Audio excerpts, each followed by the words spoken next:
Media academy చైర్మన్గా రెండోసారిగా నియమితులైన శ్రీనివాసరెడ్డి గారు, అలాగే రాష్ట్ర మీడియా అక్రిడేషన్ కమిటీ చైర్మన్గా కూడా ఉన్నారు.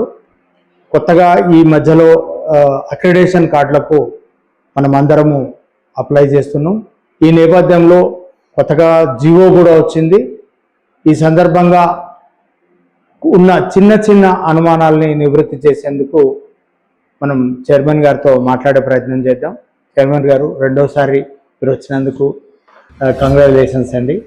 ముందుగా చెప్పండి సార్, అసలు ఈ రాష్ట్రంలో కార్డులు పెరుగుతున్నాయా తగ్గుతున్నాయా? అది యాజమాన్యాల మీద ఆధారపడి ఉంటుంది. చాలా వరకు అన్ని యాజమాన్యాలు వాళ్ళకున్న ఎలిజిబిలిటీ ప్రకారంగా వినియోగం చేసుకున్నది చాలా తక్కువ. చాలా వేళ్ల మీద లెక్క పెట్టే అన్ని సంస్థలే తమకున్న పూర్తి అవకాశాన్ని వినియోగించుకున్నాయి. గతంలో కూడా అట్లాగే జరిగింది.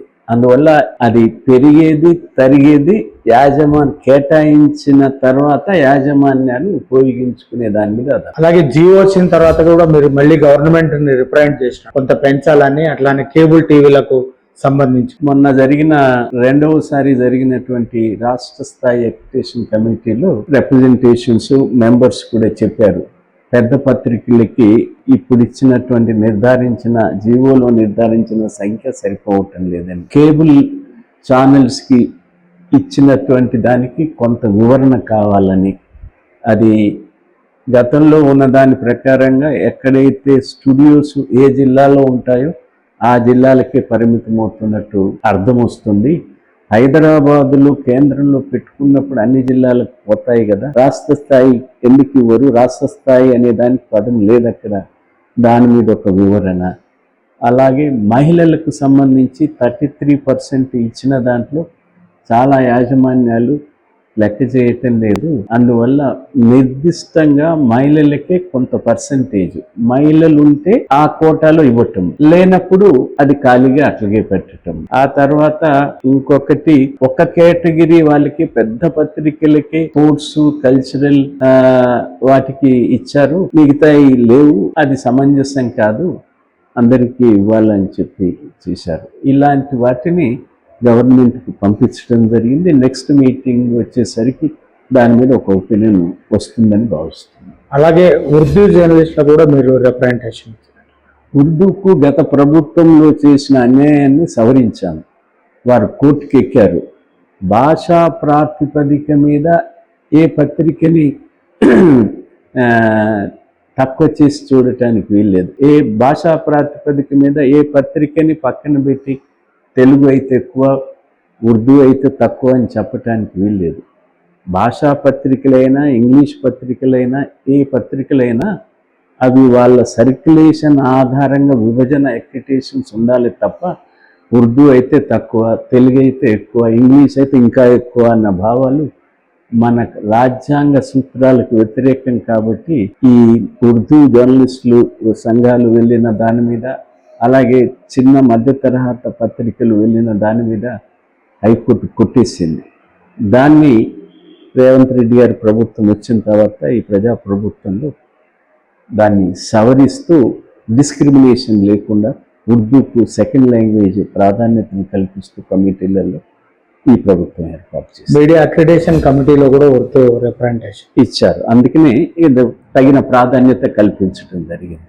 దాంట్లో మన తెలంగాణలో తెలుగు తర్వాత ఉర్దూని ద్వితీయ అధికార భాష, అందుకని దానికి ఉన్న ప్రాధాన్యత, దానికి ఉన్న గుర్తింపుని ఖచ్చితంగా ఇవ్వాలనే ఉద్దేశంతోనే ఈ ప్రభుత్వం ఆ పనిచేసింది.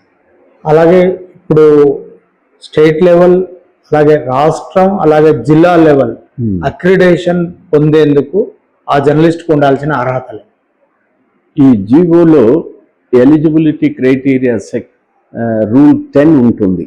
దాంట్లో చాలా స్పష్టంగా పేజ్ నెంబర్ 8 రూల్ 10లో రాష్ట్ర స్థాయిలో పనిచేసే అక్రిడేటెడ్ కరెస్పాండెంట్కి ఏ క్వాలిఫికేషన్ ఉండాలా, ఏ ఎక్స్పీరియన్స్ ఉండాలా, అట్లాగే జిల్లా స్థాయిలో ఉన్న వారికి ఏ ఎక్స్పీరియన్స్, ఏ క్వాలిఫికేషన్ చదువు ఉండాలా, కాన్స్టిట్యున్సీ మండల స్థాయిలో ఉన్న వాళ్ళకి ఏది ఉండాలా అనేది స్పష్టం చేయటం జరిగింది.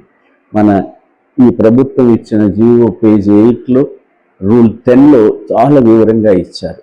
దాని ప్రకారంగా హైదరాబాదు రాష్ట్ర కేంద్రంలో అక్రిడిటేషన్ పొందాలంటే వాళ్ళు కనీసము గ్రాడ్యుయేట్ అయి ఉండాలి, లేదా 5 సంవత్సరాల ఎక్స్పీరియన్సు, దాంతోపాటు 2 సంవత్సరాల అక్రిడిటేషన్ కార్డు అన్న ఉండాలి. అట్లాగే జిల్లా స్థాయిలో ఉన్న వాళ్ళకి కూడా గ్రాడ్యుయేషన్ అయి ఉండాలా, 3 సంవత్సరాల పాటు ఎక్స్పీరియన్స్ కానీ 2 సంవత్సరాల పాటు అక్రిడిటేషన్. అలాగే కాన్స్టిట్యున్సీ మండల స్థాయిలో ఉన్న వాళ్ళు ఇంటర్మీడియట్ చదువు ఉండాలా, ఎక్స్పీరియన్స్ ఏదో దాంట్లో ఉందనుకోండి, చూడండి. సో ఆ రకంగా ఎక్స్పీరియన్స్ అక్కర్లేదు అనుకుంటా. వాళ్ళకి ఎక్స్పీరియన్సు మెంబర్షిప్ ఈ జియోకు సంబంధం లేదు, ఇది ప్రభుత్వం చేస్తుంది. ప్రభుత్వం అంటే ఇన్ఫర్మేషన్ డిపార్ట్మెంటు, మన సమాచార శాఖ మంత్రి, కమిషనరు వారు ఎవరితోనైనా సంప్రదించవచ్చు. నాకు కొన్ని సంప్రదింపులు ఇచ్చారు, ఇతరులతో కూడా చేశారు. మీరు ఏం సూచించారు పర్టికులర్గా? నేను అర్హులైన ప్రతి ఒక్క జర్నలిస్ట్కు అక్రిడిటేషన్ కార్డు రావాలని చెప్పాను. అర్హులైన వాళ్ళందరికీ అక్రిడిటేషన్, అనర్హులకు అక్రిడిటేషన్ కార్డు రాకూడదు అనేది సర్వత్రా జర్నలిస్టులంతా చెప్తున్నారు. చాలామంది గత అనుభవాల ప్రకారంగా అర్హత లేని వాళ్ళకి, ప్రొఫెషన్లో లేని వాళ్ళకి ఇచ్చారు అని చెప్పి ఇది చేశారు. అందువల్ల అనర్హులకి, ఎవరు అనర్హులంటే వృత్తితో సంబంధం లేని వాళ్ళు, ఉద్యోగాలు చేసేవాళ్ళు, ప్రభుత్వ ఉద్యోగం చేసేవాళ్ళు, ప్రైవేట్ ఉద్యోగం చేసేవాళ్ళు, ప్రజాప్రతినిధులుగా ఎన్నికైన వాళ్ళు, వాళ్ళందరికీ ఇచ్చారు. అలాంటిది జరగటానికి వీల్లేదు. అది ఈ అక్రిడిటేషన్ కమిటీ, అక్రిడిటేషన్ అనేది ఎంటైర్లీ డిఫరెంట్ ఫ్రమ్ అదర్ ఆస్పెక్ట్స్కి సంబంధించి అట్లా ఉండదు. ప్రొఫెషనల్ వర్కింగ్ జర్నలిస్టులకే ఇది వర్తింపచేయాలా, వారికి సౌకర్యాలు తప్ప ఉద్యోగస్తులకు కాదు, ఇతరులకు కాదు, ఎన్నికైన ప్రజాప్రతినిధులకు కాదు. అందువల్ల దాన్ని చక్కగా దాన్ని అన్వయింపచేయాలని చెప్పేది అందరి అభిప్రాయాన్ని నేను కూడా. అలాగే మండల విలేకరులకు ఉండాల్సినటువంటి క్వాలిఫికేషన్, కాన్స్టిట్యున్సీ కొన్ని కేటగిరీల ఎస్టాబ్లిష్మెంట్స్కి, న్యూస్ పేపర్స్కి కాన్స్టిట్యున్సీస్ అవకాశం కూడా ఉంది. మండలాలు సరే అందరికీ ఈ మండల స్థాయిలో, కాన్స్టిట్యున్సీ స్థాయిలో ఎలిజిబిలిటీ ఇంటర్మీడియట్ చదివి ఉండాలనేది దాంట్లో గైడ్లైన్స్ రూల్ 10లో స్పష్టంగా చెప్పడం జరిగింది. ఇంటర్మీడియట్ చదివి ఉంటే సరిపోదు. ఇంటర్మీడియట్ చదువు ఉంటే సరే. అలాగే ఫోటోగ్రాఫర్స్కు కొంత లిబరల్గా ఇచ్చినట్టున్నారు. ఫోటోగ్రాఫర్స్కి స్టేట్ లెవెల్లో ఇంటర్మీడియట్, జిల్లా ఇతర ప్రాంతాలలో ఎస్ఎస్సి క్వాలిఫికేషన్ పెట్టండి. ఈ రెండు లేని చోట ఎక్స్పీరియన్స్ను కూడా కన్సిడర్ చేసి, ఎక్స్పీరియన్స్ కూడా ఉంటుంది, ఎక్స్పీరియన్స్ కూడా కాన్ఫ్లిక్ట్. అట్లానే ముఖ్యంగా 75,000 ఒక్క కాపీ ఉన్న వాటిని, అలాగే 2.5 లక్షలు ఉన్న వాటిని, అలాగే 25,000 3 కేటగిరీలు ఉన్నట్టున్నాయి. వీటి గురించి ఒక్కసారి. సర్క్యులేషన్ బేసిస్ మీద అక్రిడిటేషన్స్ ఉంటాయి. ఆ బేసిస్లో రాష్ట్ర ప్రభుత్వం ఇచ్చిన జీవోలో 25,000 వరకు సర్క్యులేషన్ చూపించే పత్రికలకి, దాంట్లో చిన్న మధ్య తరహా చిన్న పత్రికలు వస్తాయి. వారికి ఎలాంటి ఇబ్బందులు లేకుండా సిఏ సర్టిఫికెట్ ఇస్తే సరిపోతుందన్న భావంతో ప్రభుత్వము ఆ ప్రొవిజన్ పెట్టింది 25,000 లోపు ఉన్న పత్రికలకి.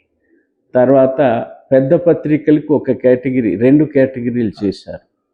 2.5 లక్షల వరకు ఒక కేటగిరీ, 2.5 లక్షలకు మించినది మరో కేటగిరీ. ఈ 25,000 కేటగిరీకి ఏమో సిఏ సర్టిఫికేటు, 2,50,000 లోపు ఉన్న పత్రికలకి either ABC audit bureau certificate కానీ, పిఆర్జే సర్టిఫికేట్, కేంద్ర ప్రభుత్వ సంస్థ పిఆర్జే రిజిస్ట్రేషన్ చేస్తారు కాబట్టి దానికి ప్రతి సంవత్సరం యాన్యువల్ రిటర్న్స్ ఇవ్వాలా, అది కానీ ఆధారంగా పెట్టాలా ఆ సర్క్యులేషన్ అని చెప్పారు. 2,50,000 పైన ఉన్న వాళ్ళకి ఖచ్చితంగా ఆడిట్ బ్యూరో సర్టిఫికేట్ పెట్టాలి, ఏబీసీ. అంటే 75,000 ఒక్క కాపీ, 2.5 లక్షల మధ్యలో ఉన్న వాటికి పిఆర్జీ అన్నారు కదా సార్. ఏబిసి ఆర్ పిఆర్జీ ఏదైనా సరిపోతుంది. ఇప్పుడు పిఆర్జిఐకి సంబంధించి సర్టిఫికేట్ సంబంధించి అంటే ఆ సంస్థ వెరిఫై చేసిందా లేకపోతే మనం అప్లై చేసిందా? ఆ సంస్థ ఏది ఇస్తే అది డౌన్లోడ్ చేసుకోవటానికి అనువుగా వాళ్ళు డౌన్లోడ్ కాపీ ఎలా ఉంటుంది ఒకసారి? డౌన్లోడ్ కాపీ టిక్ మార్క్ వస్తుంది చివరిలో, ఇలా టిక్ మార్క్ ఉన్నదే సరిపోతుంది. మరి సిఏని ఎందుకు యాక్సెప్ట్ చేయలేదు సార్ 75 పెద్ద పత్రికలకి? బోగస్ సర్టిఫికేట్లని అందరికీ తెలుస్తుంది.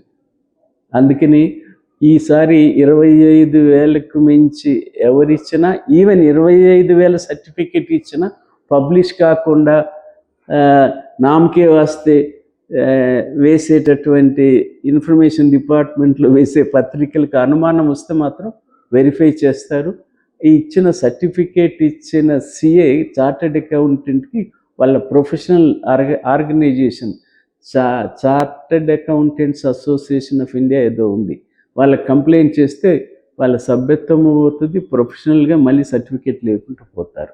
ఇవి మన రాష్ట్రంలో బాగా పెరిగిపోయాయి అన్న భావం అందరిలో ఉన్నాయి, అందరు జర్నలిస్టుల్లో ఉన్నాయి, యాజమాన్యాలు కూడా చెప్తున్నాయి. ఇట్లాంటివి చాలా వస్తున్నాయి. లక్షల పేరుతో ఇప్పుడు ఈ గవర్నమెంట్ ఈ రకంగా చేసింది. గత గవర్నమెంట్లో వచ్చిన దాంట్లో పేరుకు 5 పేపర్లు ప్రింట్ చేస్తారు, తయారు చేస్తారో లేదో తెలియదు, కానీ 2.5 లక్షలు. ఇవాళ పెద్ద పేపర్లు అంటే 3-4 పేపర్లు అందరికీ తెలుసు. వాటికన్నా ఎక్కువగా పెట్టినటువంటి పేపర్లు ఉన్నాయి సర్టిఫికేట్లు. చూసి నవ్వుకున్నారంతా. అందుకని అట్లాంటి వ్యవస్థ ఇక్కడ ఉండకూడదు. ప్రతిష్టకు సంబంధించింది, న్యూస్ పేపర్స్ ప్రతిష్టకు, విలేకరుల ప్రతిష్టకు, వర్కింగ్ జర్నలిస్టుల ప్రతిష్టకు సంబంధించింది. కాబట్టి దీనికి వాస్తవానికి దగ్గరగా ఉండేటట్టు. తర్వాత చాలామంది చెప్పారు, ఇవాళ న్యూస్ పేపర్స్లో కొన్ని న్యూస్ పేపర్స్ కలర్డ్ ప్రింట్అవుట్స్ తీసేసి అసలు 4 పేజీలు 12 పేజీలు వేసేవాడు 4 పేజీలు కలర్ వేయటానికే చాలా ఇబ్బందులు పడుతుంటారు. వీళ్ళ 12 పేజీలు 16 పేజీలు 14-16 పేజీలతో పూర్తి కలర్గా ఇన్ఫర్మేషన్ డిపార్ట్మెంట్కు అధికారులు చెప్పారు, సార్ ఇది ఖచ్చితంగా బోగస్ అనే మాట చెప్తున్నారు. తర్వాత నార్మల్గా ఒక న్యూస్ పేపర్ ప్రింట్ చేస్తే కొంతకాలం పాటు ఉంటాయి, చదువులు పట్టడానికి కష్టము, అక్షరాలు పోవు. ఇక్కడ వాళ్ళ ఆఫీసులో కలర్ పోతున్నాయి, పేపర్లు ఎన్ని కలర్లు పోతున్నాయి, 1 నెల 15 రోజులకు కలర్లు వెళ్ళిపోతున్నాయి. అందుకని ఇలాంటి తప్పుడు పద్ధతులను నిరోధించడానికి ఈ రకమైన సిఎస్ సర్టిఫికేట్ తొలగించారు. 25,000 వరకు జెన్యున్గా లేకపోతే నార్మల్గా తీసుకొస్తున్నారు, క్రెడిబిలిటీ ఉంది, అది ఇటు అటు అంతే తప్ప క్రెడిబిలిటీ ఉన్న పేపర్ జోలికి ఎవడు పోదు. ప్రింట్ చేస్తున్న పేపర్ జోలికి ఎవరు పోవటానికి వచ్చిందల్లా 4-5 కాపీలు కలర్ ప్రింటర్లో తీసుకొచ్చి పెట్టే వాటికి ఇబ్బందిగా. థ్యాంక్ యూ శ్రీనివాస్ గారు. ఫేక్ జర్నలిజాన్ని తగ్గించి క్వాలిటీ జర్నలిజాన్ని పెంచడంలో భాగంగా, అలాగే పిఆర్జిఏ అంటే మనం అప్లై చేసినప్పుడు, ఈ ఫైలింగ్ చేసినప్పుడు వచ్చినటువంటి టిక్ మార్క్ డౌన్లోడ్ కాపీని అథెంటిక్గా తీసుకుంటామని, అట్లా కాకుండా కొంతమంది పిఆర్జిఐకి సర్క్యులేషనే చూపట్టినటువంటి వాళ్ళు, అలాగే సిఏల దగ్గర ఫేక్ సర్టిఫికేట్లు తెచ్చేటువంటి వాళ్ళను తగ్గించడం కోసం ఈ నిర్ణయం తీసుకున్నట్టుగా, అలాగే రెండో భాషగా ఉన్నటువంటి అన్యాయానికి గురైనటువంటి ఉర్దూ జర్నలిస్టులకు సముచిత స్థానం ఇస్తూ జీవోలో, అలాగే మీడియా అక్రిడేషన్ కమిటీల్లో కూడా తిరిగి వాళ్ళ స్థానాన్ని పునరుద్ధరించేందుకు శ్రీనివాసరెడ్డి గారు చర్యలు తీసుకున్నారు. ఇంకేమైనా అనువాదనలు ఉంటే కూడా ఐఎన్పిఆర్ కమిషనర్ కానీ లేకపోతే కార్యాలయంలో కానీ సంప్రదించవచ్చని ఆయన చెప్పారు. వీడియో జర్నలిస్ట్ త్రియాలతో కలిసి రెహమాన్.